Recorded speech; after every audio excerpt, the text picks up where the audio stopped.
Assalamualaikum warahmatullahi wabarakatuh. Halo rekan-rekan sekalian, saya Dia Zalfa Zahira dengan NIM 2032353. Pada presentasi kali ini, kita akan membahas salah satu instrumen krusial dalam sistem penjaminan mutu internal, yaitu Rapat Tinjauan Manajemen atau RTM. Kita akan membedah bagaimana RTM menjadi motor penggerak untuk memastikan lembaga pendidikan kita terus berkembang dan relevan dengan tantangan zaman. Pertama, apa itu RTM? Secara definisi, RTM adalah pertemuan berkala yang dipimpin oleh manajemen puncak untuk mengevaluasi efektivitas penerapan sistem penjaminan mutu. Konsep dasar RTM bukanlah mencari kesalahan, melainkan sebuah refleksi institusional. Tujuannya sangat jelas, menilai apakah komitmen mutu kita masih sejalan dengan visi institusi, mengidentifikasi area yang memerlukan perbaikan, dan memastikan bahwa seluruh sumber daya dialokasikan secara tepat untuk mendukung capaian sasaran mutu. Mari kita masuk ke aspek implementasi. Proses RTM berjalan melalui 6 tahap sistematis. Tahap pertama adalah persiapan dan perencanaan. Di sini, tim penjaminan mutu menyusun agenda, menetapkan jadwal, dan mengundang manajemen puncak serta jajaran terkait. Berlanjut ke tahap kedua, yaitu pengumpulan dan penyajian data mutu. RTM tidak boleh berjalan berdasarkan asumsi, melainkan harus berbasis data. Data driven. Bahan yang disajikan meliputi laporan audit mutu internal atau AMI, hasil survei kepuasan pemangku kepentingan, hingga raport capaian target tahunan. Tahap ketiga adalah pelaksanaan rapat. Disinilah ruang diskusi kritik dibuka. Manajemen membahas hasil evaluasi, mencari akar masalah mengapa suatu target tidak tercapai, dan mengapresiasi aspek yang melampaui target.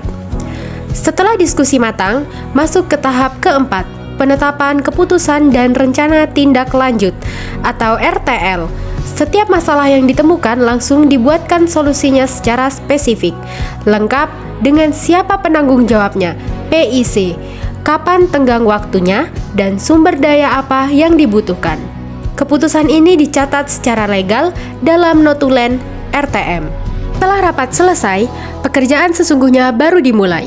Tahap kelima adalah pelaksanaan tindakan perbaikan.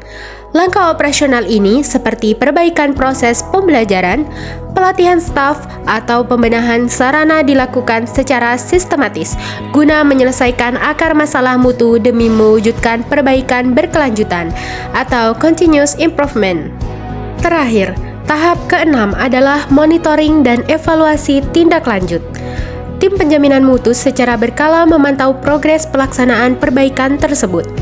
Status perbaikan ini dipastikan harus selesai sebelum siklus RTM berikutnya berjalan, sehingga proses peningkatan mutu tidak terputus. Hasil monitoring ini didokumentasikan secara formal untuk menilai efektivitas solusi yang telah diambil, dan laporan akhirnya akan menjadi dokumentasi input penting bagi pelaksanaan siklus RTM pada periode berikutnya. Untuk memberikan gambaran real, mari kita lihat contoh penerapan RTM pada Program Studi Manajemen Pendidikan Islam atau MPI. Dimulai dengan persiapan rapat oleh dekan dan tim mutu bersama manajemen kampus untuk membahas data banyaknya mahasiswa yang telah lulus. Dalam rapat tersebut, disepakati solusi berupa pembuatan sistem bimbingan online dan langganan jurnal digital yang harus selesai dalam sebulan. Ketua Prodi dan Tata Usaha segera mengeksekusi keputusan tersebut agar mahasiswa lebih mudah menyusun skripsi. Terakhir, tim mutu mengecek lapangan untuk memastikan sistem baru ini efektif mempercepat kelulusan sebelum dilaporkan kembali pada RTM tahun depan. Baiklah rekan-rekan sekalian, sebagai kesimpulan, rapat tinjauan manajemen adalah kunci dari keberhasilan mutu di lembaga pendidikan. RTM mengubah temuan audit yang awalnya dinilai sebagai beban menjadi peluang emas untuk meningkatkan komparatif institusi.